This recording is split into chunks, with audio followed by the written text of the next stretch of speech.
IQ, intelligent quotient. EQ, emotional quotient. There is one SQ, social quotient. How good you are in your social life. No, we are not going to delve on that. Today, our topic is emotional intelligence.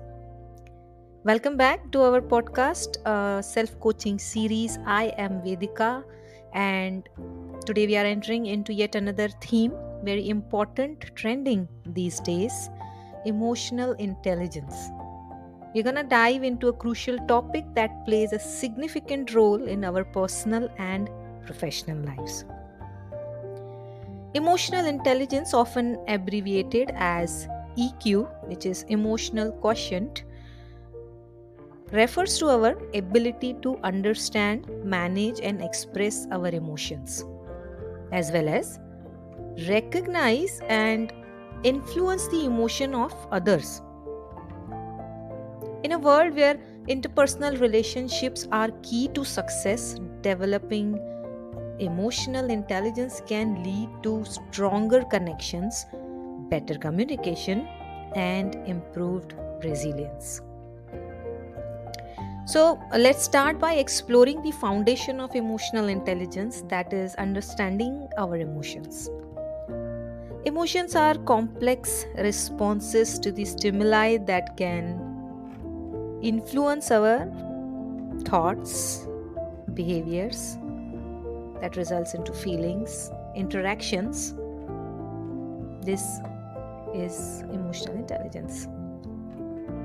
So, why having emotional intelligence or the emotional awareness, if I must say, is important for us? Being aware of our emotions is the first step in managing them effectively. Unless you know something, you may not be able to manage it. Right? So, this involves recognizing what we are feeling and understanding the triggers behind those feelings. For example, when you feel anxious before a presentation, it's essential to identify that anxiety and acknowledge it rather than suppressing it. If you understand why that anxiety is coming, is it because you have a fear of speaking in front of people? If yes, then why is that fear? Are you fearing the failure? Are you fearing, or do you have a peer pressure? Do you feel that the people will think less of you? Do you want to really demonstrate the perfectionist you are? So, if you delve into all those areas, factors, it would be much easier to you to connect to your triggers and address the anxiety or the emotions and feelings which come before the presentation. Uh, let's introduce a reflective exercise in our today's episode. So, I want you to take a moment to think about a recent situation where you felt a strong emotion. Take a moment. Pause the video if you want. What triggered that emotion? Write it down. How did you respond? Write it down. Now that if you think, was that response good or not good or okay? Write it down.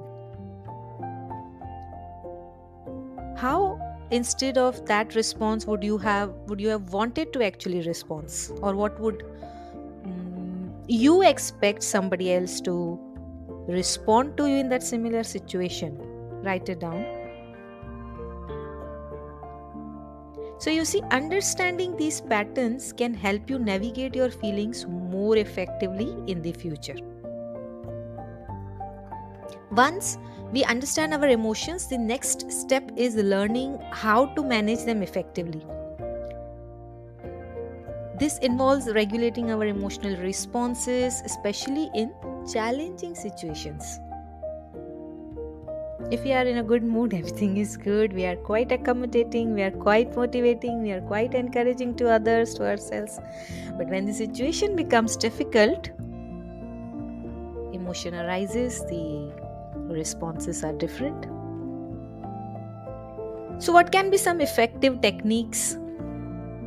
Deep breathing is one of the very common uh, technique for regulating your emotions. When you feel overwhelmed, take a few deep breaths can help your mind, calm your mind and body. Practicing mindfulness also allows you to observe your emotions without judgment, helping you respond rather than react. Now, how do you practice mindfulness? It's not that you're sitting, like with legs fold and eyes closed, etc., etc. That's probably some pictures you might have seen when you put the word mindfulness in the Google. Mindfulness is being mindful or probably reflecting what had happened, replay it in your mind, reflect on it, what was that, why was that, and then maybe come up with a strategy to how to better address the same kind of situation if that arises in future. Reframing, changing your perspective on a situation can alter your emotional response, and that mindfulness or that reflective exercise can help you change your perspective. Think about a time when you managed your emotions well. Write it down. If you are specifically proud of some moment you have had where you responded to the situation very nicely, or even you were appreciated, probably in a professional area or in a personal surrounding. What strategies did you use, and how did it impact the outcome of the situation? Another key component of emotional intelligence is empathy. Now, we are going to dive deep into each of the area of emotional intelligence, the pillars of emotional intelligence. Today, we will be just having a brief discussion on this. So, another key component of emotional intelligence is empathy, the ability to understand and share the feelings of others. Don't confuse it with sympathy. Sympathy is different, empathy is different. Empathy allows us to connect with others on a deeper level and foster compassion in our relationships. Why is empathy important? Because it involves active listening and being present for others. It's not about just feeling sorry for someone, it's about putting yourself in their shoes and understanding their perspectives. And that you can cultivate by practicing active listening, asking open ended questions like, how did it make you feel? How are you feeling about some situation? The another aspect emotional intelligence plays a vital role in is building and maintaining strong relationships. When we understand and manage our emotions and empathize with others, we create a foundation for healthy connections.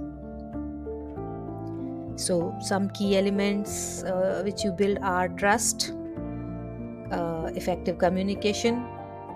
You are able to, emotional intelligence help you navigate conflicts constructively. You approach disagreements with empathy and a willingness to understand the other's perspective. How, if you consider closest relationship of yours, how has emotional intelligence contributed to your strength? Are there any areas where you can improve your emotional awareness or empathy? Give a reflection to this. The last pillar of emotional intelligence is motivation and resilience, which are closely linked to emotional intelligence. A high EQ can enhance our intrinsic motivation and help us bounce back from setbacks gracefully. I always add this word at the end of this sentence, that bouncing back from setbacks. Well, bouncing back from setbacks is very important, but it is very effective if you do it gracefully. So, when we understand our emotions, we can harness them to fuel our motivation. And resilience is our ability to recover from challenges and adapt to change. Emotional intelligence equips us with the tools to manage stress and maintain a positive outlook even in difficult times. Uh, I want to introduce yet another little reflective exercise. Think about a recent challenge you faced. How did your emotional intelligence help you navigate that situation? What strategies can you apply in future to enhance your resilience? Emotional intelligence is a powerful tool that can significantly enhance our lives and relationships. By understanding and managing our emotions, practicing empathy, and building strong connections, we can navigate the complexities of life with greater ease and fulfillment.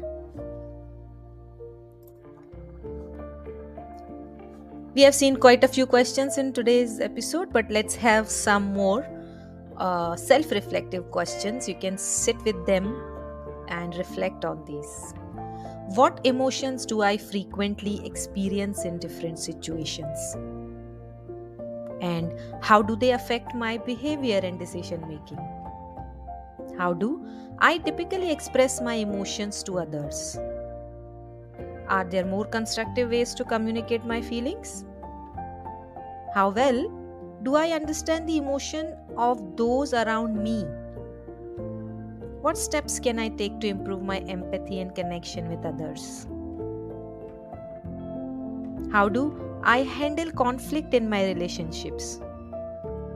What techniques can I adopt to resolve disagreements more effectively? These are very powerful questions. So, thank you for joining me today. And in our upcoming episodes, we will cover all the pillar of emotional intelligence as I promised.